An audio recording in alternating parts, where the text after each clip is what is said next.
worldwide is known as Ogoilu. Among peers, I mean, àwọn onílù tí wọ́n yìí jọ ń lùlù, àwọn àyàn àgálù is known as Perry, and some will say Perry Saridompi. This is the man that started way back with Osupa for so many years. He was the lead drummer, and before he left Saheed Osupa, he left as captain of the band. And he has done so much for himself. He has produced 2, 3, 4 records as a drummer, not as a musician, not as a singer, but as a drummer. He has produced several records. And one year, no nipon Latin go on. You know, first, Ogoilu. Your full name? Kí ni orúkọ yín gangan? Orúkọ mi Oluwasegun fún mi Nurudeen Alao Sunday Balogun. Orúkọ kan tí ó sì ní orúkọ ẹni ogun pè mí. Because Nurudeen Sunday Oluwasegun fún mi. Alao, no, Alao Lagimori, that's a regular Yoruba name, you know. Originally, Alao Lagimori. I wonder if I be Alao, Iki, now I be Ki Alao. Meanwhile, our Ayinde Ade. That is so, you know, Ayinde Ade. But nobody Alao Lagimori. And you know, Ishola, only Obomoge Welodo. He only tell me no, but they didn't. But he cannot love Alao lórí. Even as you belong, Yabi. Alao. La Compara. And two way, you know, Rike or Yato, so Ricky Bano. Omo le toja o new. Oh my life. So, ladies and gentlemen, that's Oluperry's name. Oluperry, for how long have you been drumming? I can say from my mom's womb. Yeah. It's been a while. So, it's bad. Anything mama don't call me, no, yeah. Hello, Forigi. You know, but it's so nice. And Lulu, Ninu, Yayi. I pity your mom. She's still alive. Call on the friend. It is well.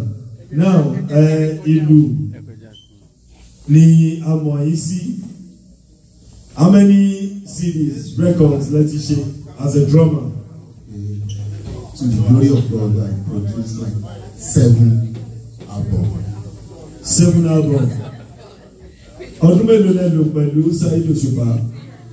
I spent so many years with Osupa in Dr. Osupa. So she saw. Spent many years with him. Kedoba Saheed Osupa, Kedoba Saheed Shere, Olórin wo tó tún lórúkọ wo lẹ ti bá ṣeré before Saheed or after Saheed? Well, Tabani Kamu láti ilẹ̀. Bí mo ṣe sọ pé láti ìlú náà láti lùlù a bẹ̀rẹ̀ láti church tó fi dé pé ká máa lùlù fún àwọn eégún lóko bíríkì lébùté mẹ́ta lápá. Ọ̀gá Aminu kátó fògógóró mu gàrí olóko bíríkì gbàngígbà òkè Ìbàdàn ṣògìlò sábàrúmọ̀ṣọ́ lóògbọ́n ni wàá sáré gàmbàrí ṣọ́ lóògbọ́n ni. Agologbo babalaki me ọdúnrún no ebúdẹ́lẹ́ta tó bá bí ẹsẹ̀ ìbúdẹ́lẹ́ ó jáyé ìbúdẹ́lẹ́ta ó jáyé ìkódà àwọn ọmọ aláwọ̀ ọmọ múṣí àwọn ọkọ̀ lórí wà àwọn ọmọ múṣí àwọn lọ́nà ó múṣí ni mọ́dé má ṣe ìyàtọ̀ wà àwọn ọlọ́ọ̀dà ebúdẹ́lẹ́ area wá ṣe. So láti Ebúté-Mẹ́ta láti lùlù ìbólẹ̀ lùlù ni. Yeah, láti Ebúté-Mẹ́ta I started with Shefiu ọmọ alágbà from Ekun yẹn ló ti yí sí pé kó máa kọrin so but èyí tó establish mi gangan tó fún wa ní limelight òun ni Lukman àbí Babandagbe ní èbúté mẹ́ta náà ní lobby so from Lukman Babandagbe mo ṣe kẹsẹ̀ kiri lọ pé ajẹ́ kíkan máa lò lọ ibi tó rí lẹ́sẹ̀ rẹ̀ kò sẹ́ni tó mọ̀ so a lọ kiri from there bá Tàwẹ́wẹ́ Ajébórí gbàfígbà Lukman náà gbàrà so many artists láti bá ṣe tí mi tiẹ̀ rántí tábọ̀mù lùlù náà ni ká lù láti ẹ̀ rántí mọ́. lóbi tí mẹ́ta gba ìwọ́n rántí Babandagbe àti Saka rọ̀bọ̀ Saka rọ̀bọ̀ láti ọ̀tọ̀ kó tó di former president. Abba. So kó tó di former president Lukman ló ń tọ̀ òun tẹ̀lé wa ayọ̀wọ̀ bọ̀díbọ̀dí ayọ̀wọ̀ Isiaka Akanni ayọ̀wọ̀ Geisha Ramoni student fuji gbogbo àwọn yẹn sọ̀kú so ayọ̀wọ̀ gbogbo àwọn yẹn ẹni tó di òyìnbó mú tó jẹ́ set one by set Saka rọ̀bọ̀ òní Lukman Babandagbe ní orí eru every Sunday ńlá yẹn àti Sàkádé òun náà ìgbà tá à ń sọ yìí àwọn òbésèré ṣì wà ní àpapàrọ̀ ní ẹ̀yìn Alhaji Mustapha Jíṣafẹ́ ọlọ́ba àfọlọ́kẹ́wọ̀n later náà so adúpẹ́ fọlọ́run it's a long story. ìjẹ́ play ní Chroma Club. lọ́dọ̀ Alhaji Bashiru ní makọ́lọ́run ibẹ̀ ni mo ń sùn náà kọ́nà ṣàánú wa. Oga area. That's nice. Now, ẹ jẹ́ wá sọ̀rọ̀ nípa nǹkan tí ó gbé wa débi báyìí. Na God. Kí ni àṣírí na God? Kí ló bí na God? Show mélòó ni na God ti ṣe? Promotion mélòó ni na God ti ṣe? Yá, Olúwa ṣeun ká dúpẹ́. Promotion tí mo ti ṣe ká bẹ̀rẹ̀ látòrí ìgbà tí mo kọ́kọ́ ṣe first album mi. Kí n tó ṣe first album mi náà, má ṣe àwọn promotion ṣe album fèrèrè gẹ́gẹ́ bí àwọn olórin kan máa ń sábà wá ẹgbẹ́ mi bàbá ẹ̀yìn ẹ̀ ṣe ká dúpẹ́ àṣe dáadáa. So ìgbà tí wọ́n á ṣe first album mi tí mo pè ní ìlú bàbá orin tí mo pè kí n Dr. Osupa èrè àsàlátù olórin pọ̀ ìrìnà tí wọ́n Femi Adebayo àti Saheed Balogun àwọn náà ń kọ́ event yẹn lọ́dún náà lọ́hùn. Mo tún ṣe kejì tí mo fún Perry Ayinla Joshua onílù Musiliu Arúnàṣọlá mo fún ọ náà láwọ́ọ̀dù mo fún kí n Dr. Saheed Osupa náà láwọ́ọ̀dù àwọn míì náà tún wá wọn fún wa náà láwọ́ọ̀dù mo tún ṣe yẹn mo tún ṣe show fún Pasuma ọdún náà tí Pasuma ń gbà yẹn true ẹni tèmi àti ẹjọ wà ń gbà yẹn ni mo ṣe yẹn wọ́n pè ní Perry for Paso so ìgbà tá tún kò sí ìlú tí mo dé tí mo ṣe show ìgbà tí mo dé Amẹ́ríkà náà ní 2017 mo ṣe show ní Indianapolis èmi mo ṣe show Sauti Arẹwà so ìgbà tá tún débi náà àti ṣe nǹkan méjì mo ti launch album mi kan níbí báyìí tí David Ayinde tó kọrin mo dẹ̀ tó ti launch another album You Are There of which you are the MC of the day thank you very much I remember. so nǹkan tó fẹ́ bẹ̀rẹ̀ ni pé kí ni àtọ́nu Perry ti yín àti Perry Ayinde.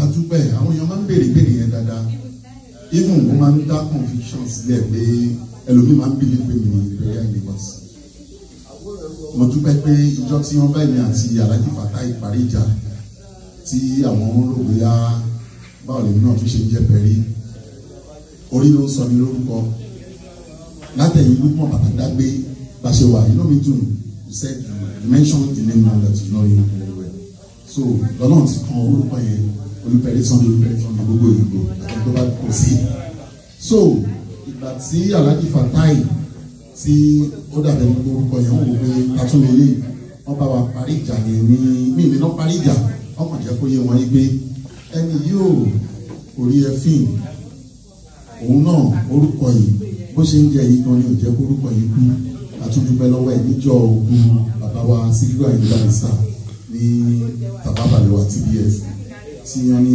àwọn kan fẹ́ rí mi lọ́dún náà náà ìjọ kan ṣe òkú Alhaji Barrister náà lọ Alhaji Perry jókòó wọ́n ní kán lọ pè mí wá lóde so àwọn àgbà onílù tún bí ẹnu ògbò náà ti kọrin náà ẹnu kíni ẹnu ògbò la máa ń pè wọ́n ògbò Túndé Ìṣọ̀lá ẹnu orúkọ tó mọ̀ wọ́n sí nìyẹn àti Ọlábàbàbèjì tó ń kọ sákàrà lẹ́kọ̀ọ́ Ọlábàbàbèjì tó wà ní Èkó àtàwọn àgbàgbọ́ nílùú mọ́dẹ̀dé wọ́n sọ̀rọ̀ yẹn pé Perry Àyìnlá Fatia Ijebu àkọ́kọ́ kí wọn àmì ìtẹ̀rí wọn tẹ́lẹ̀ pé ó ń bínú pé kìíní ọ̀tà wọn ti jẹ́ pé ìjọ ìgbọ́n ni mo pé Perry pọ̀ lèmi náà tún wá rántí bàbá Perry tó wà ládùúgbò alẹ́kùtẹ́ mẹ́ta tọ́sẹ̀ ń dùn lórí sìmẹ́ǹtì ìjọ ìgbọ́n mo gbọ́ pé Perry kan tún wà lẹ́kọ̀ọ́ tó ń ṣọlá tẹ̀ wọ́n ṣàgbọ́ wọ́n ṣàjẹ́ pé wọ́n pé ọmọ yìí gbórúkọ yẹn ga ni.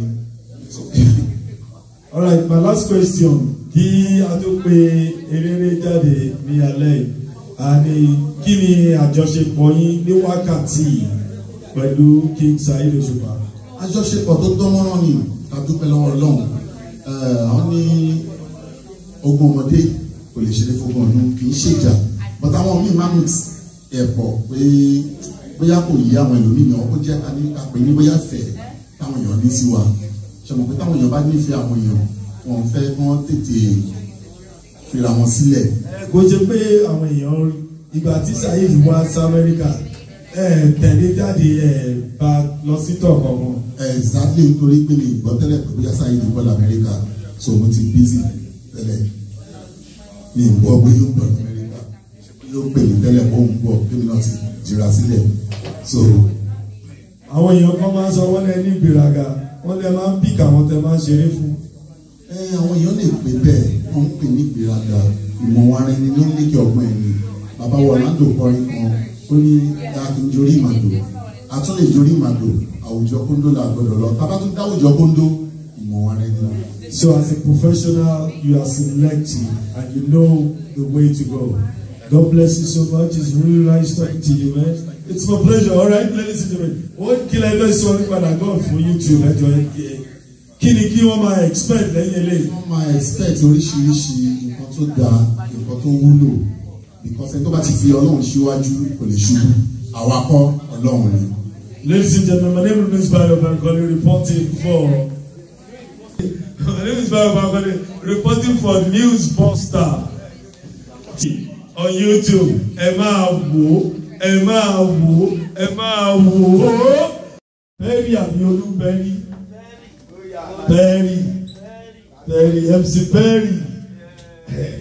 Ọ̀gá jẹ́ agbóhùn ẹ̀ jẹ́ agbọ́lù.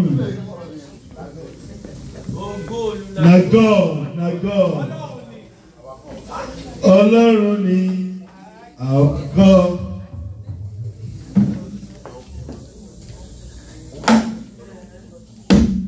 Okay, ladies and gentlemen. Oya ìlú mẹ́fà mo fẹ́ kó lùlù mẹ́fà fún ọmọ olóhùn.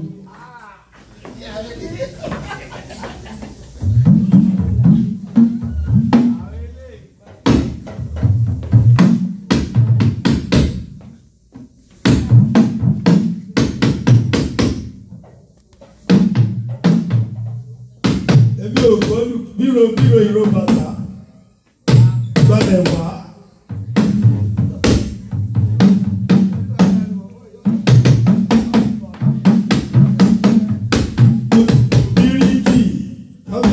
Ogoro mu gàrí olóko bíríkì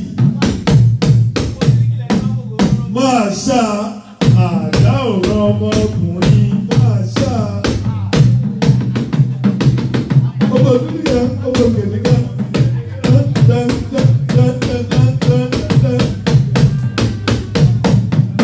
Ladies and gentlemen, that's Oluperry Sunday Razaki àbí ṣé mo gbà Nurudini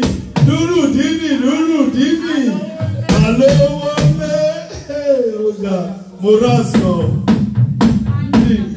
Alowole